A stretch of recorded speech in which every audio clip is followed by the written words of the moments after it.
including Sanctuary, which features the work that you see out here in the exhibition.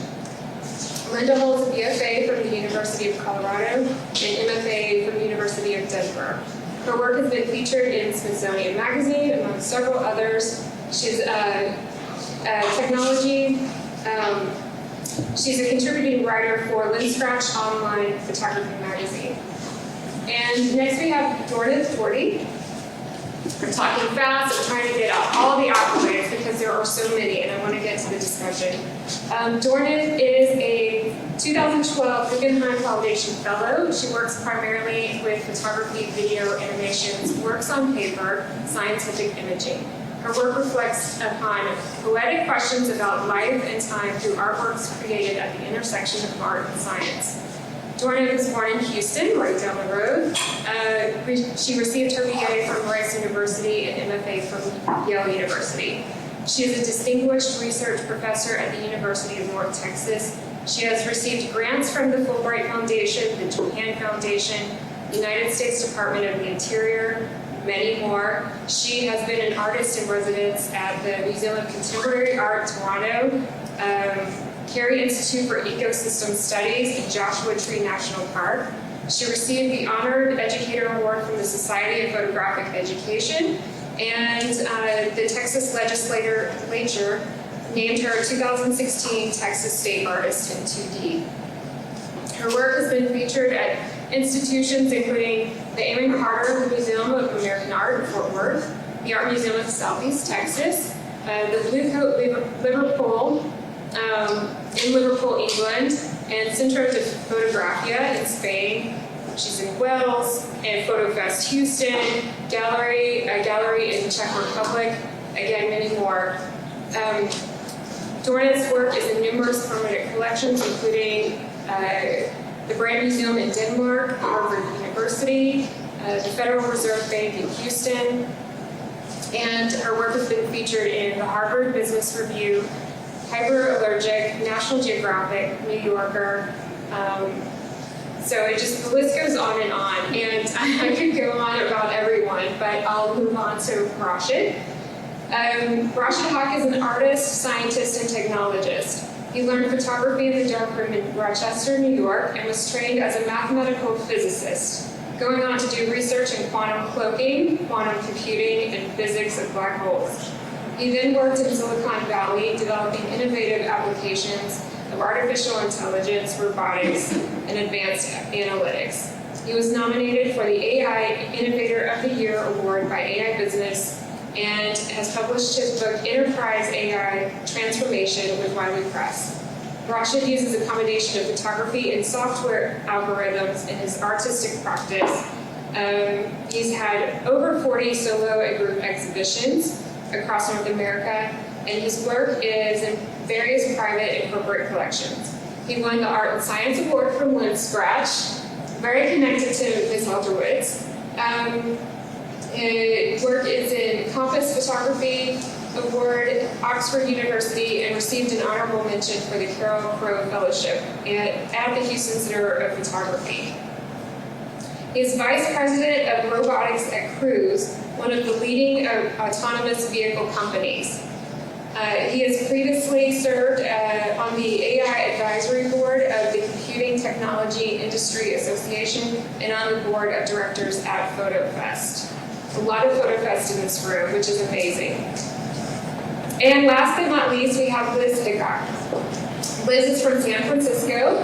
She works in an innovative and creative style, mixing low and high tech to create immersive artworks that bring viewers into a whimsical and wondrous space. Using playful materials and intersecting photography, sculpture, video, and installation, she makes art that intermingles science and nature. Her most recent projects use augmented reality, which we have here at the exhibit as well, and other interactive technologies. She invites her spectators to take a more personal approach to her art and closes the gap between artist and viewer. She exhibits nationally and internationally. Her work is included in such collections as the Museum of Fine Arts in Houston, Blue Shields of California, and Mills College Art Museum.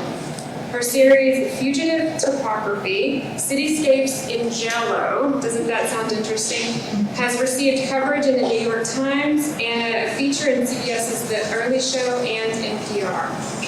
Liz has developed photo murals for Facebook and Google's San Francisco offices, as well as for UCSF and Sutter hospitals. She's created site-specific installations, one including the Surreal Sublime exhibition in San Jose. In 2020, she was part of the Center of Photographic Art in Carmel's 8x10 fundraising exhibition, and currently has an outdoor photo mural on display in Palo Alto. She has a BA in Art History from Tufts University, a BFA in Photography, Installation and Video from the School of the Museum of Fine Arts in Boston, and her MFA is Photography from Mills College, Oakland. Ooh, please give it up.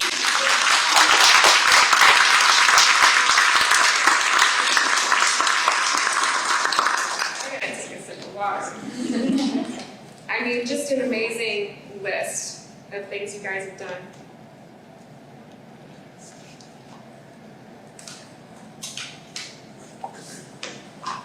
So we're just going to do a couple of directed questions and then a couple of discussion questions, and then we'll open it up for Q&A. So have your questions ready. Thank you for joining us, Brittany. Welcome. Linda has written, more than producing aesthetic images derived from scientific data, science-inspired artists find connections that reflect a common purpose, one that integrates the authenticity of science and the communicative power of art. So Linda, I'm going to start with you. What were your initial interests in the sciences, and what was your inspiration to weave it into your art? Well, as a story. About 20, maybe 25 years ago, I had a brain tumor. And every 3 months I had to get an MRI of my brain. I had to go to Las Vegas, I had to fly to Los Angeles to get this. And one time I went to the wrong machine, and my doctor says, get these out of your file. So long story short, this film, back in the day, we had film of MRIs, it made it onto my light box. And I'm going to try to explain the feeling that I had when I first saw my brain, slices of my brain on my light box. And it was fear, because something was wrong with me. And I took this red shine marker and circled this tumor. And then there was a feeling of comfort. And this comfort was that I was in good hands, and I felt I was going to be okay, which I am. So this feeling of fear and comfort has stayed with me for all these 20-some years, and it's still within an underlying theme of my work today. So after that experience of seeing my brain in my light box, I tossed out painting, which I got my BFA in painting and drawing. I said, no, this isn't relevant to me anymore, this is more relevant. I started getting medical images, and I had to start small, really small, like microscopic. I collaborated with a scientist from Michigan collecting photographs of algae. And I used that collecting images. I could get canine x-rays, cat x-rays. And then I started getting human PET scans, MRIs, CT scans, things like that. Anything I could get my hands on, mammograms, sonograms. But it wasn't enough to just have an image, a diagnostic image for me. It was the blending of nature. It was going back to this theme of comfort, which is my sanctuary is nature. So I have photographs I take of nature, and brought that fear factor in with medical diagnostic imagery that represented to me. And I blended those together. And in the exhibit here today, you'll see brainwaves, the internal rhythms of our brains, blended with photographs of sanctuary, either our environment or places in our home of comfort. So there's still this dichotomy, even though I'm going through, the work always changes, it's never the same. I use different diagnostic imagery, everything's different, but it's the same theme. So that was the aha moment, is my own brain, and it's been changing ever since. I'm working with thermal technology, been working with that for about 9 years, still into that. But it always has to have a concept, something that means more than a cold image to me of my brain. I mean, you can look at a textbook, a medical textbook, and see that. But it means more for me to make a statement, to communicate what I'm feeling and what I feel others can relate to. Thank you. Yeah, it's really amazing weaving those two sides together. Rashed, you're educated in physics and math, machine learning and AI in business. What inspired you to pursue expression in the arts? Yeah, I think I've always been interested in creating and expressing myself. So it started with drawing long before I knew any physics. So it started there, and then I did drawing, painting, etc. But I was also studying physics. In college, I studied physics and photography, and I really fell in love with photography. So I thought that that was going to be my medium. But I continued to study physics in grad school and doing photography back and forth, and then eventually, because of physics, I was simulating how black holes work. So I had to learn software programming, and then once I found that, I felt like, okay, this is really my artistic medium, right? And then I just continued to use that in my work, in my art, and combine that with photography over time. So that's sort of how everything evolved for me. In Dornith, so I was just watching, Dornith also has a TEDx talk, and I didn't mention that, but I am now. So, and I was just watching it again, coming up with the questions, and I love the phrase that you used for the work that's shown here, botanical backup. How did you get the idea to explore humanity's botanical backup, seed vaults and banks, and why did it resonate with you? So I'm going to tell a story too, where I have been interested in stewardship of natural resources and the human nature entanglement for a long, long time. And the work that's on view in the exhibition is part of a long-term project that's been going on for more than a decade. And I read an article in the New Yorker that talked about the establishment of the Svalbard Global Seed Vault, only 600 miles from the North Pole. And it opened in 2008. And that's like a Noah's Ark for the plant life. And in that moment, I was really struck by this kind of simultaneously dystopian and utopian view of people's reaction to climate change, political instability, and the threats to plant life on the world.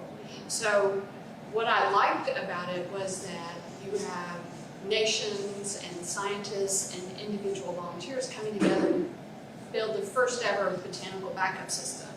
And on the other hand, you have all the threats that we all know about, and we're kind of inundated day to day. So I immediately wanted to photograph it, and it started an expeditionary project where I've ended up going to over 20 seed banks on 5 continents in the last, I guess 10 years or so. And then since that time, at the same time that I was doing that, I wanted something that would go beyond the kind of bare-faced facts of what the spaces and technologies that are involved in creating a state of suspended animation of plants. I wanted to go beyond that and kind of talk about the really big questions about this quest to preserve life for 200 years or more. And I started working with the scientists at a couple of the banks, 3 of the banks, to make x-rays of the materials stored in the collections. So there's x-rays of seeds and also research seedlings that they use while they're testing the materials.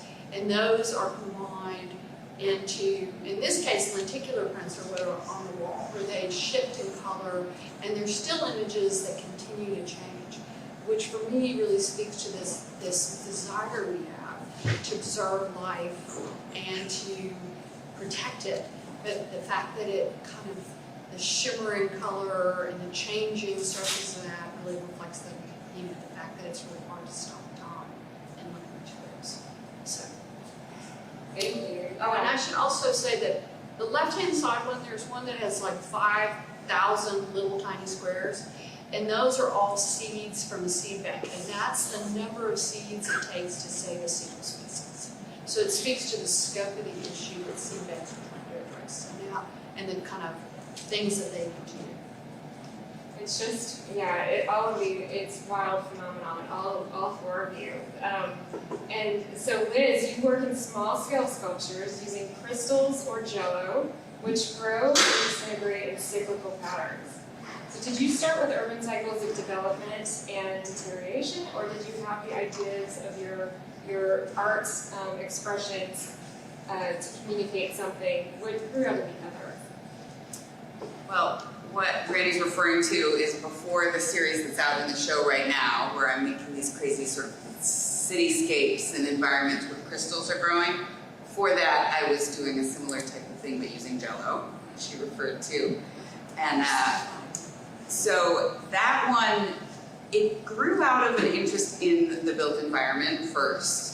What really sort of inspired the idea was I was photographing scale models of cities. I came across this beautiful scale model in Havana, Cuba, of Havana, and it's this giant room-sized scale model, and it's kind of dirty, and every so often the lights in the room will dim, and then the lights in the city will come up, and of course, as a photographer, I just love that moment when you look through the viewfinder and the scale sort of disappears and it turns into this other world. And so playing with the scale of the scale model and then merging photography, it was this wonderful way to kind of, explore the built environment.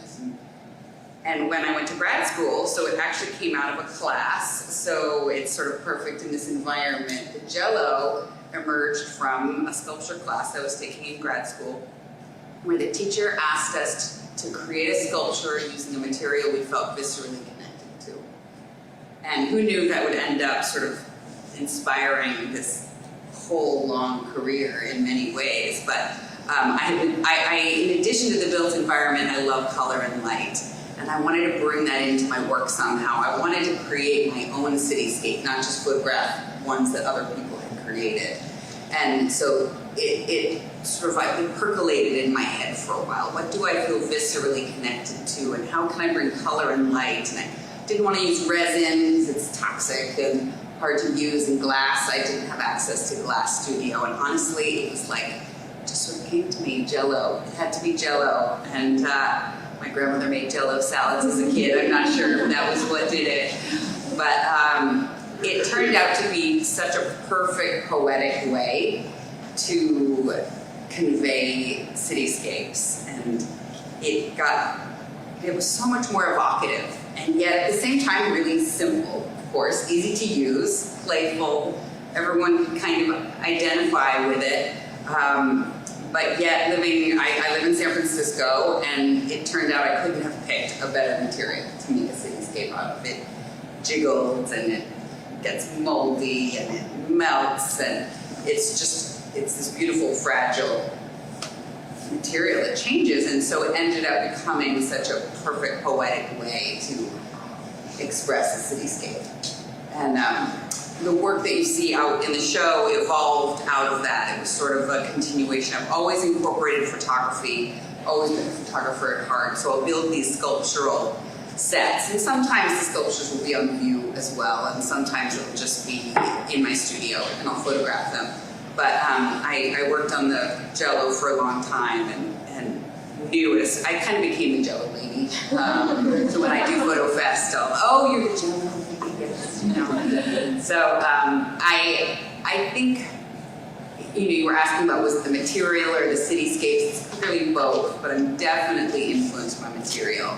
And so when I was thinking about, okay, what's next, what's after jello, I saw one of those grow your own crystal kits, and thought, it's got that. I don't know if any of you saw Magic Garden, where you pour the thing in and then the crystals just bloom on the trees. It's like kind of like jello. It's like this simple yet kind of magical thing that is just like, yes, that. And So I wanted to take that and push it more and see what else I could do with it. How could I make it my own? And it's got the same feelings of color and translucence. I love how both the materials, when you shine light through them, which is what I do so much in my work, is work with light, then they become like stained glass, and yet they evolve. If you have a chance to use the iPad that the gallery has, or use your phones to download the free app, and I'll just delete it right afterwards, there's the augmented reality piece in the show where you can then see the crystals growing, and so it brings in this time-based element, which for the crystals is really nice. I did it with the Jello too. You could do the earthquakes, and that was great too. Well, as you mentioned, the augmented reality, and the app is super fun, but also after this, we'll be putting those videos back on rotation, so you'll be able to come back in and see Liz's videos and Dornith's video, and the video of our mechanical engineering seniors here. So they're really mesmerizing and interesting. So please check them out. So it's been proven that right and left sides of the brain, and we always, I know we've got some right brains in here, some left brains in here, but it's a myth. It's not the dichotomy. It's not analytical versus intuitive or creative thinking that we've started identifying ourselves with. We all have both sides. Some are stronger on one side than the other, and it seems if you tell yourself, or if I tell myself, you're stronger on one side and the other, really weak on the other, it's like a disservice. Like, I'm artsy, I have no analytical skills, or I'm analytical, I have no creative skills. It's a disservice because science is creative and creativity is very scientific. So we probably all know people who are more comfortable on one side or the other. But I want to open this up to all of you. How do you marry the analytical with the metaphorical or elliptical thinking in your practice? Anybody want to go first? Well, one thing I could say is I've always been kind of strong in both. It's just how I am, but I can't do both at the same time. It's like I'm either going to think creatively and then I got to think logic. I just can't do it both. It's impossible. It's not always good. I've always been good at math and science and art. But you merge them too together in your work so beautifully. So how does that process work? I don't know. But when I'm thinking, it's usually with art, it's just art. Those are elements that I put together. But when I'm thinking science, brain's different. I think art is different. But in the processing, and I've got two elements that I put together, I think of that more as art as the right side. Yeah, so maybe even the switching is intuitive and it's background and it just happens. Yeah, there's definitely switch. Yeah. Yeah, I was going to say, there's a field of artificial intelligence called computational creativity, and what so it's what do you call this? The cross-functional field of research. So they have computer science folks, psychologists, philosophers, and other types of researchers. And the thing that they're wondering about is how do you define creativity, and then can you have creativity outside of the mind? And a lot of the things that they're coming to is that the analytical and creative minds are probably inseparable. Like you can't solve anything either analytical or something creative without merging those two together. And that's why a lot of the artificial intelligence that was earlier on, maybe 10, 15 years ago, that was just focusing on the analytical side wasn't really making traction. And then once they started to merge these two, now you can see a lot of applications coming out of them. And that's just trying to model what the human mind is doing. So to me, and even when I try to reflect on the processes that I think are going on in my head, in reality I have no idea, but I think they're going on in my head. I can't separate the two because there's always you're trying to solve some problem with, whether it's an art or not, that has some constraints. And you're looking for, okay, let me throw out or come up with all the ideas that might work, and then which might be creative, and then let me work through each one and see if it works or not, which might be analytical, but both of those are happening simultaneously. And to build on that, there's that moment of the time between when you're working and you're processing it in the background, and then you come up with the idea. There's that moment that you have to be engaged, and then it synthesizes, and then you come up with those options. But I was one of the things that's interesting for me, since I collaborate with scientists quite frequently, is that you have these conversations, and it takes your work and their work in these unanticipated directions, because one person will say something from a really different point of view, and that coming together allows you to go in these new ways that are kind of surprising. Right. In the way that when you're working, you were explaining your process a little bit, and you were like intentionally introducing error, right, as a way of stirring things up, Yeah. And I really like that idea. So. I also like that idea of having things percolate too.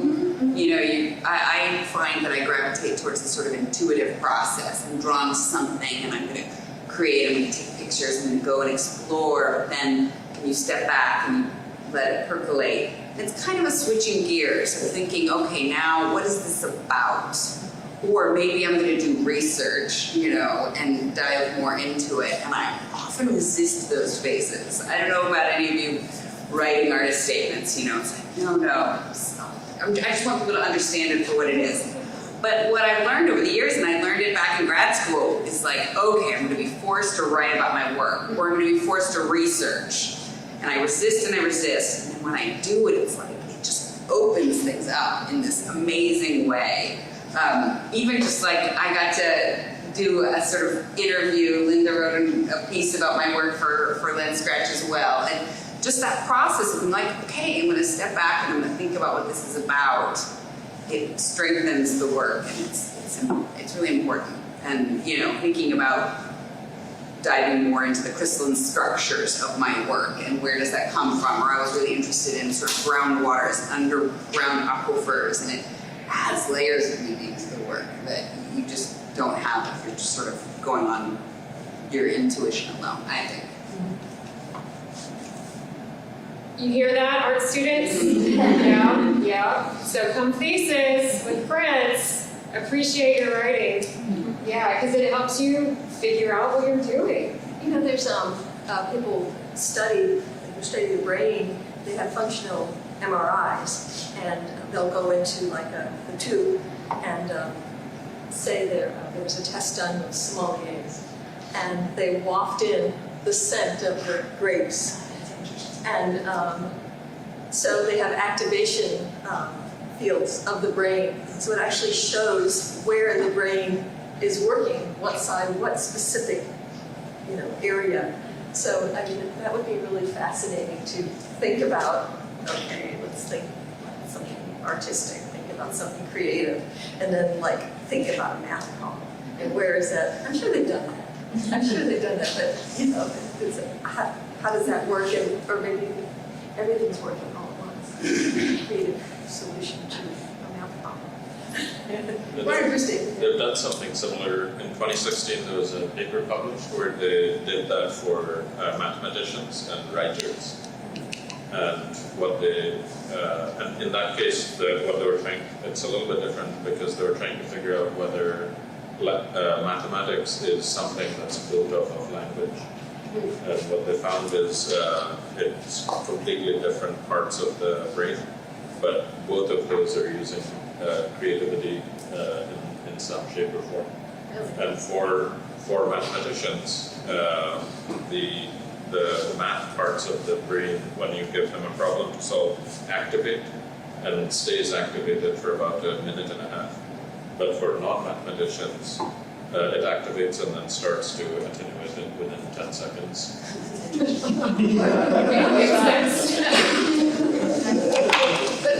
But just to clarify, so are you saying that the writing part of the brain and the math part of the brain were activated, they're different geographically, but then there's also a creativity center that is activated in both cases? That is a third side? So it's within those, but if you give them a simple writing exercise versus something more complicated, the different parts of the writing sites light up. And then similarly with math, if you give them a simple problem versus a harder problem where there's likely more creativity involved, different parts of the math sites light up. Same with the sommeliers, compared to someone who is like me, not a sommelier. It lights up there when they smell it, it's all over, and for me, mine will just have a couple squares.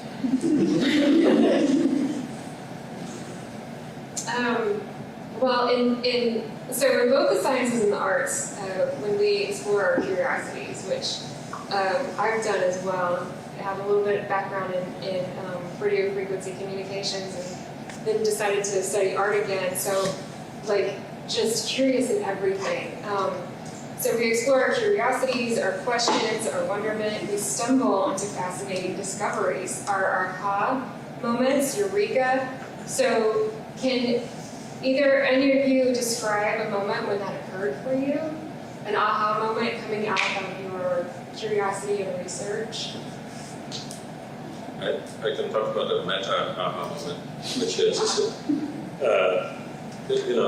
growing I'm up. gonna write that down. Can I just say, I'm gonna talk about my meta aha. I like that very much. So I used to think I want to be a mathematician, then I used to think I want to be a physicist. And I went through all these phases. I tried to make a living as a photographer for a little bit after college. That didn't work, so I went to grad school. But what I realized over time is that I'm not actually interested in any one of these things for its own sake. What I'm interested in is discovering and learning. And I was recently about 4 years ago, in a leadership training program where they go through this questionnaire for you to figure out what your values are, and they score you against 23 values. And by far my number one was love of learning. And that's why, that's my meta aha moment, that in hindsight, that's the thing I care about most. And the way to, for me, I also realized that being an artist is really incredible, because as a physicist, I would just be doing that one thing. But as an artist, I can pick any topic that I have any interest in and just go dive in and spend days, months, years, and then go find the next thing and just be able to go across those types of things. Yeah, it's fun to be able to have that flexibility. So, Well, and it's autonomy. yeah. It's really the autonomy of your own acquired, which, I think sometimes people struggle with, but it's I think my aha moment is more specific, less meta, but going back to the Jell-O, when I was making Jell-O and I first had that assignment for working on something that I felt viscerally connected to, I just made a city at first, and just sort of made cityscape in general, and was playing with color and light. It was very much about the shadows and the light and the stained glass, and then it was like, eventually it evolved, okay, well, of course it makes sense, I should do San Francisco. And so for my first sort of more elaborate sculptural piece, it was for this sort of pop-up gallery night. It was a one-night thing, and I spent quite a bit of time making this loose representation of San Francisco, and it was on plexi so that when you shine light through, there were shadows, and it was, again, very much still about the color and the light. And here I was in this show, and there were lots of people, and it was up on the second floor, and talking to people, and these couple of people came up and were looking at it and started like slamming on the ground like this, and it made the whole sculpture shake. And it was, oh, right, of course. The earthquake, which of course is embarrassing that I believe at first.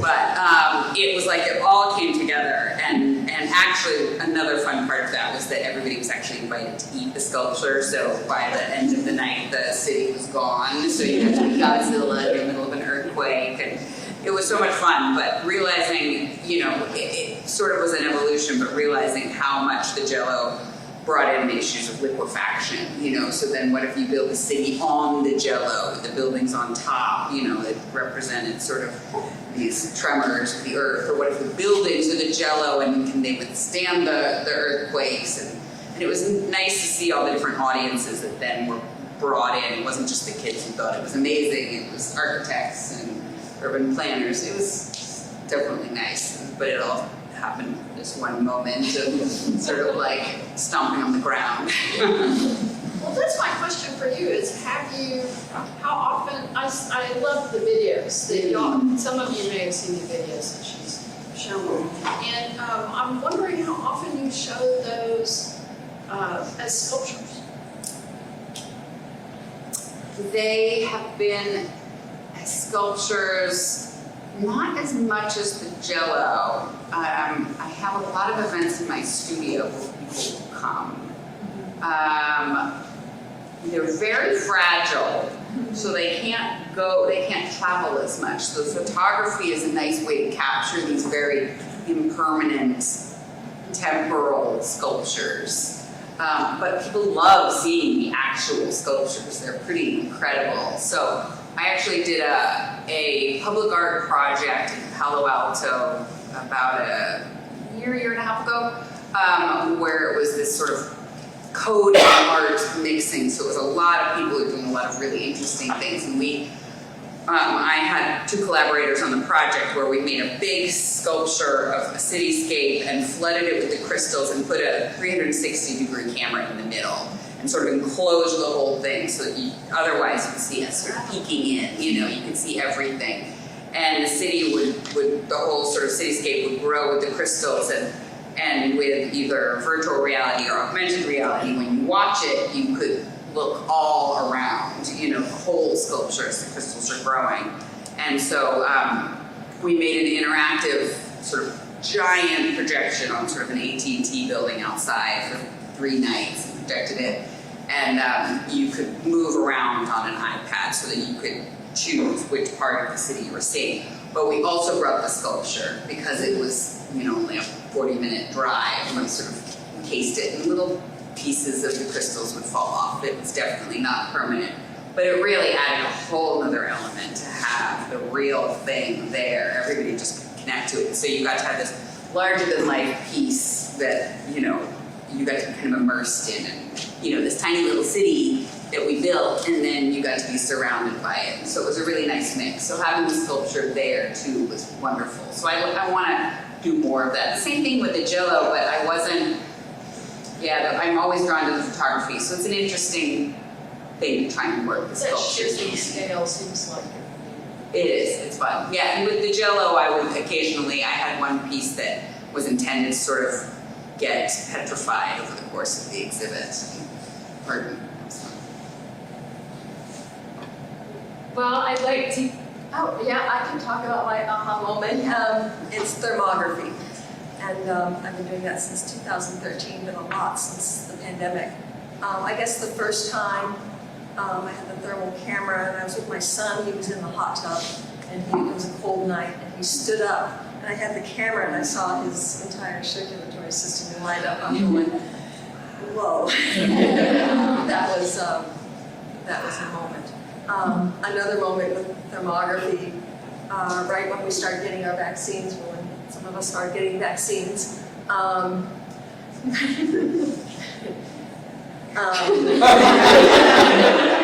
So my neighbor, after 9 days, she was scratching her arm. She goes, I got my vaccine 9 days ago. It itches. I go, can I come back in a minute? So I brought my camera and I photographed it, and it's just like, it was like all over the place. This is amazing. and watching her response to it.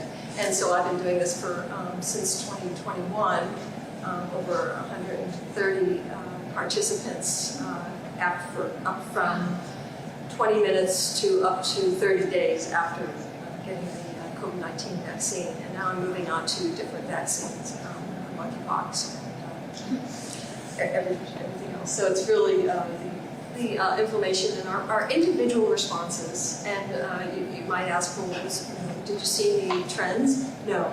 Everybody is completely different. You can have somebody who has hardly any response whatsoever on day one, and you can have someone, I have someone, Chet, who's 64 years old on day 29, and he had crazy circles all over, so it's really an interesting project. So that was an aha moment, seeing the first person on day 9 and seeing her arm and going, there's something here. How does it work, the thermometer feeling? What is it doing to show it? It's contrast of temperature. Okay. So it's not. So it's not infrared? It is part infrared. That's so it tells you the temperature. And one time, one of my friends, she just had, she's a pediatrician, and she had her vaccine like 2 days before, and she was having this. She goes, I don't feel great. I know, yeah, it's probably just the vaccine. So I go over, I'll be over. And so I'm photographing her arm, and the temperature says 101. I said, are you feeling okay? You got 101. She goes, no, I'm really not. So yeah, she had COVID. Oh. So you can really spot elevated temperatures. It's an expensive thermometer in that case. Yeah. Well, the Metro uses that to scan crowds. So during the pandemic, there were using cameras like that to take temperatures of people in crowded areas. But also, it's used for a very practical purpose to find bombs. Kind of a cold square on somebody with the wires, guns, knives. So I've seen my daughter saw that same camera that I have being used in New York at a train station by a police officer, and she's like, oh my God. It's my mom's camera. It was cool. So that's my aha moment is thermography, and I'm still like a kid in a candy store. But still, it has to have a purpose. Just like when I was talking about, medical imagery, thermography, it has to have a purpose that integrates our world, whether it's global warming, whether it's, personal choice versus public health. It has to have some kind of meaning to it to make it. And Linda was telling me earlier today, which I think this is fascinating, but I think it applies to probably anybody in your own field, that now you just look at a crowd and you're thinking in the way the camera you think is going to show you. Oh, yeah. And like black and white photography, start to see how it's going to show up, how it's going to start translating into something different than what we're seeing or hearing, anything. We start to translate in our own. My brain translates like Yeah. that. My brain will dream in thermal. It's It's interesting. Yeah. Very interesting. Does anybody have questions? I'd like to open it up to the audience. Go ahead, Kim. First of all, I'd like to say, for those of you who don't know, we have 3 of 4 authorities, particular photographs in the Science and Technology building here as part of the public art collection.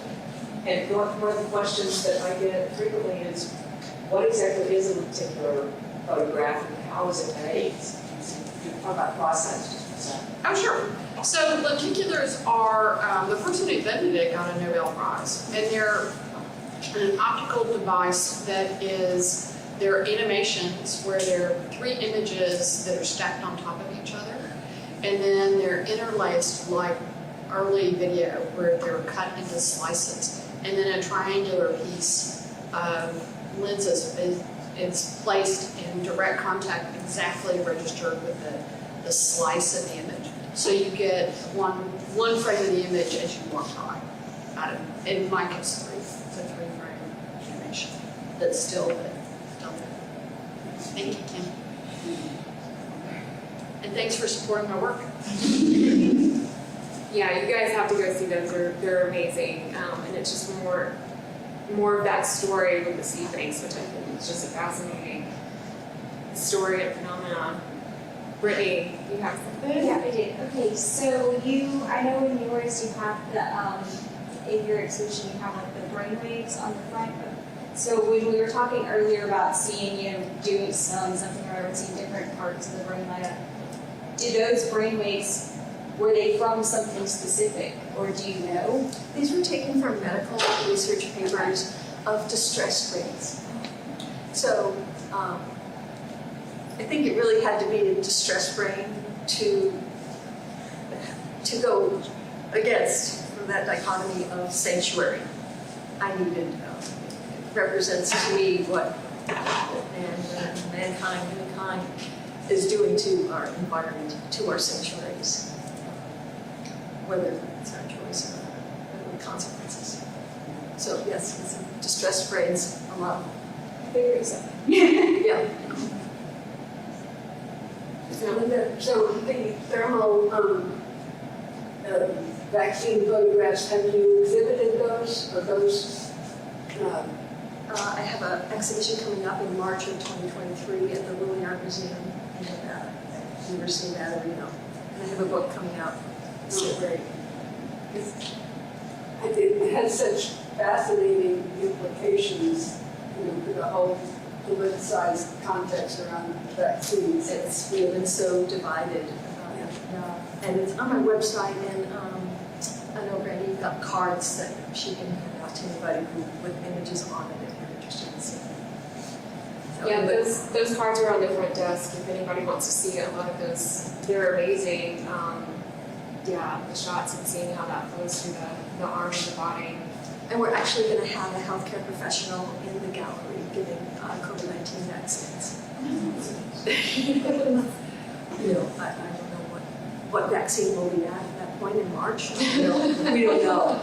They've already contacted the university and they got somebody that can do that. And I'm going to save my Omicron shot till March. Any more questions? Oh, come on, are y'all students? Y'all have a question? I know you do, I'm gonna call on you. Ask your question, come on. How about I'll throw out something? Oh, will someone else say something? Yeah. Okay. Well, first of all, thank you all for coming and sharing your work with Lamar and Beaumont. We all really appreciate that. And I had an observation that I was playing in my head, and there's a question somewhere in it, maybe it'll come out as I'm talking, which is the medium you chose has a long history with science and technology, right? And the work you're making has that same connection. So do you guys think you have a natural predilection for, right? Natural fascination association with those two things inherently as you're choosing your work and making your work, or how did y'all arrive in that combination? Do y'all follow what I'm saying? Is there a question? It's not provoking. I inherited my grandfather's Leica camera as a sort of middle schooler, I think. My sister and my dad both already had nice cameras. And my dad was pretty infatuated with photography, and so it was one of the ways that we could sort of bond was walking around and doing little photo walking tours. And so it was sort of, I clearly took to it and, connected to it ever since then. And I think it's an interesting idea to think, I do remember those moments of like being in the dark room, as a young person, and that magic of the image that comes up onto the paper. And so it is this wonderful mix of sort of magic and science, it's all about chemistry, and then there's the light of the exposure, and so there's a lot of numbers and process that goes along with it. You have to learn to then make the magic happen. So that's it's a nice question, because I'm not sure I would have put those things in words like that, where there's so much of the magic of illusion and perception and light in photography, but you really have to be able to grasp some real sort of technological skill in it when you do it. Yeah, I think for me it's, I think of, so a lot of my work is about technology, and I think of the human condition as a technological condition because we've always been using and evolving technologies. And the camera and photography is, like Liz was saying, it's extremely technological and it's continuing to evolve. So that's why it resonates with me. And then I've also been using various different types of cameras as well. And during the pandemic, I got LiDAR cameras, and I've been making family portraits with those cameras and things like that. So it's really fun to, if I'm going to talk about technology, also apply it inside of my practice. Well, I would also add that it's, for me, it's about the ability to kind of create metaphor and tell stories, but also be out in the world. I really, the thing I really love about photography and lens-based media is that you can take it with you. I mean, they're plein air painters, but there's that moment when you're out and you're by yourself and you are exploring and you are recording and you are recognizing metaphor on the fly. And that moment is such a great joy, right? And so I do think that I am fascinated by technology and the different cameras and the different ways. But for me, it's really about the end game. It's really about what is the image and what does it mean. Recognizing metaphor on the fly. That's Yes, beautiful. yes, I want to write that down. Meta. That is my takeaway, people. That is my takeaway. Meta moment. I think there's an authenticity to science that offers to art. That I like that element of it.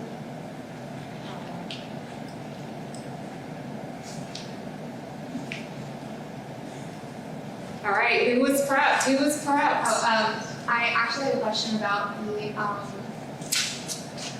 sort of when you went into looking at the differences that you made in the algorithms for the black holes, what was it that you saw that really made you want to dive in when you started making those differences? And what made you go, oh, I want to see what these little changes are that happen? Well, the thing that I took away from building software is it's an extremely versatile medium. You can do anything with it. You can make apps, you can create art, you can make robots, etc. And you can also do those things in doing art. So I think that generally it was just my excitement with having found a medium that I can do so many things with. So that was the primary thing that got me interested. And then you said something about black holes. I didn't quite catch the question. Because you said that when you were creating these algorithms to see predict how black holes would kind of move behind things. Yeah. What made you decide to, or what was it that caught your attention when you started making those small changes to it that made you want to just dive into it? Yeah, so in that case, the thing I was looking at or trying to figure out is if a black hole accelerates, does it collapse spacetime?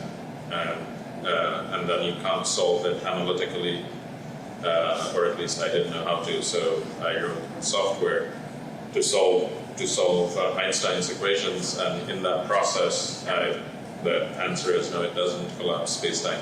So I discovered that, but in the process, I was learning how to use software. So it's that aspect that got me excited, and then I started using it in other things. So initially, fairly rudimentary generative art, and then over time, using it more and more for other types of art, like the ones that are here.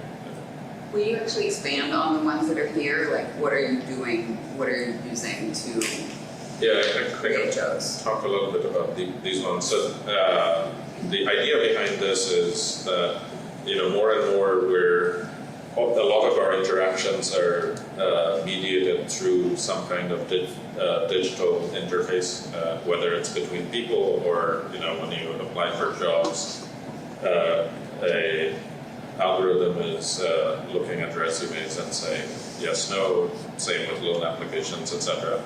And even recommendation engines, when Netflix says this is what you should watch next and so on, or YouTube. But what they're trying to do, and what the algorithm is trying to do, is put together in its head a version of you, right? And so hence you're going to like this, or hence you should have this job, etc. So in this, I'm trying to show that visually, because when the algorithm is trying to make decisions, it has some data about you. It's almost always incomplete. It's almost always biased, etc. There's data missing and so on. So what I did with these images is I trained an AI algorithm on 1,500 portraits, and I took about 10% of those images, and I opened the JPEG file as a data file and messed around with the like copy paste, etc. Messed around with the data, and then when you close the JPEG file, it's a really messed up image. So 10% were those types of images, and then I trained an algorithm to create portraits using the good data, 1,400, and about 100 of these bad data. And so then you can see the algorithm is trying to create a human face, but it can't because it has bad data. And when we think about bad data, and it's very abstract. We don't know what happened behind the scenes in a recommendation engine. But when you see bad data on a human face, you viscerally understand that something has gone horribly wrong. So that's sort of the idea behind this. Well, that's the time for this talk. And really quickly, I just want to tell you, please come into the opening reception. We have crystal realities to artificial intelligence downstairs, and then Keith Carter Ghostlight upstairs. Thank you all again, and thank you so much for your time and coming out and speaking on both art and science. I hope you all have enjoyed it. I know I have. So again, thank you.